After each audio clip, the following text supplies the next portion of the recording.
Welcome to GS knowledge. आइए हम सिवान से बोलें, यानी सिवान में चांदपाली गांव, बूथ सेंटर 193, 194, 195, यानी सिवान से। और सिवान में जिस कंस्टिट्यूएंसी के पास मैं खड़ा हूँ वो जीरादाई। जीरादाई का नाम लेते ही डॉक्टर राजेंद्र प्रसाद का सबसे पहले हमारे जहन में आता, हमारे माइंड पे आता। वो राजेंद्र प्रसाद जो भारत के प्रथम राष्ट्रपति थे। और जिस गांव में मैं हूं वो गांव चांदपाली पंचायत है, यानी वो पंचायत जो बूथ सेंटर 193, 194, 195 का यहाँ पे वोटिंग पोलिंग बूथ सेंटर है, यानी प्राथमिक मध्य विद्यालय मकतब स्कूल, ये चांदपाली का है। आइए हम चांदपाली के निवासी से कुछ बात करें। और देखने में लग रहे बहुत युवा है ही। आपका नाम? मेरा नाम शाहिद अफरीदी है। शाहिद अफरीदी है। आप इसी गांव के हैं? जी, मैं इसी गांव का रहने वाला हूँ। आपका गांव का नाम? मेरा गांव का नाम चांदपाली है। आप बहुत ज्यादा उत्साहित नजर आ रहे हैं। जी, मैं बहुत ज्यादा उत्साहित इसलिए लग रहा हूँ कि फर्स्ट टाइम मैं वोट देने जा रहा हूँ और मेरा एक वोट भारत का भविष्य तय करेगा। देख रहे हैं युवा में कितना जोश है, यानी इनकी एक वोट से भारत की तकदीर और तस्वीर दोनों बदलेगा और उसमें इनकी हिस्सेदारी रहेगी, इसलिए बहुत ज्यादा खुश है। और ये युवा जो वोटर है ना, जब भारत का संविधान बना था तो सबसे पहले 21 साल में लोग वोट दिया करते थे, लेकिन 1989 में इस नियम को चेंज किया गया था और तब से हर व्यक्ति, चाहे मर्द हो चाहे औरत हो, जिनका उम्र 18 साल होगा वो वोटिंग करेंगे। और भारत में एक समानता की जो बात करते हैं ना, समानता यानी सब कोई बराबर है, तो वो वोटिंग ही है। अमीर गरीब, ऊंचा नीचा, पढ़ा लिखा अनपढ़, शहर में रहता है गांव में रहता है, ये नहीं देखता, सबका एक वोट एक के बराबर। आइए हम कुछ और लोगों से बात करते हैं।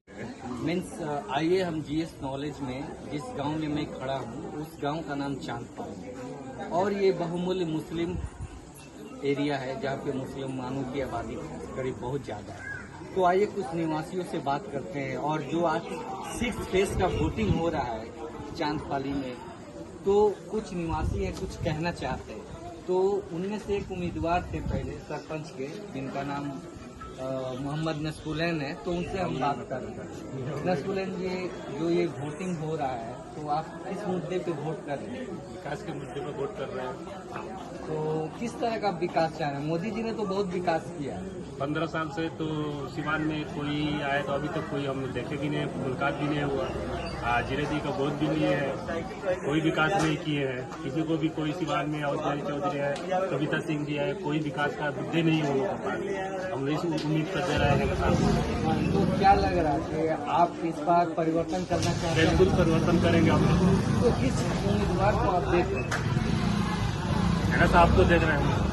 हैना साहब, लेकिन पहले ये कहा जाता था कि हैना साहब राजद की कैंडिडेट थे, अब राजद के साथ नहीं है, तो इसको आप किस तरह देख रहे हैं? इधर जाएंगे उधर हम लोग जाएंगे, हैना साहब। यानी हैना साहब जिधर जाएंगे उधर हम लोग जाएंगे। इस तरह से देखिए, यानी चांदपाली के लोग जो बहुमूल्य मुसलमान के एरिया है, तो हैना साहब से बहुत ज्यादा प्रभावित है और हैना साहब की तरफ लोग का रुझान है। यानी इस तरह से हम ये कह सकते हैं कि इस बार छठी चरण में जो सिवान का वोटिंग हो रहा है, देश को एक नया संदेश देने जा रहा है और वो संदेश यह है कि हम लोग परिवर्तन करेंगे। तो परिवर्तन किसका करेंगे?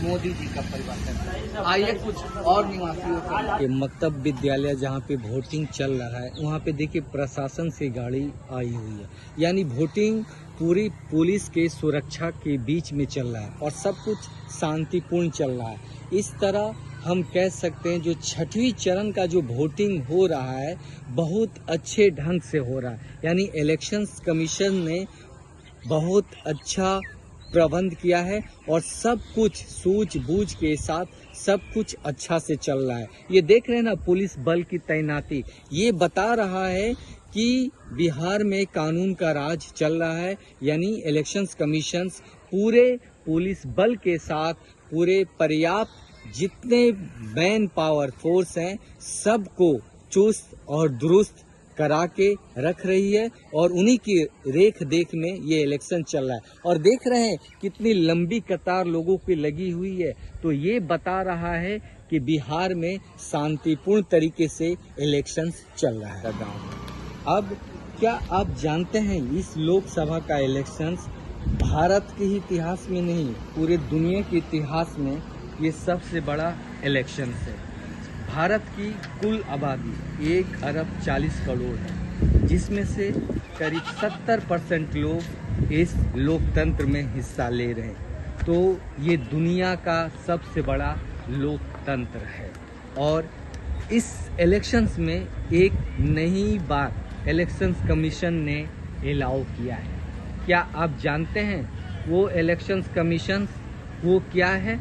तो इलेक्शंस कमीशन ने जिनकी उम्र 85 ईयर्स से ऊपर है, यानी जिनका उम्र 85 साल से ऊपर है, उनको घर से वोटिंग करने की फैसिलिटी दिया गया है। और जो लोग मीन्स अपाहिज हैं, सरकार ने ये भी व्यवस्था किया है कि वो किस तरह वोटिंग कर पाए। इस सिवान में टोटल 6 असेंबली कॉन्स्टिट्यूएंसी आते हैं। सिवान, जीरादाई, दरौली, रघुनाथपुर, धरौंदा, बढ़िया।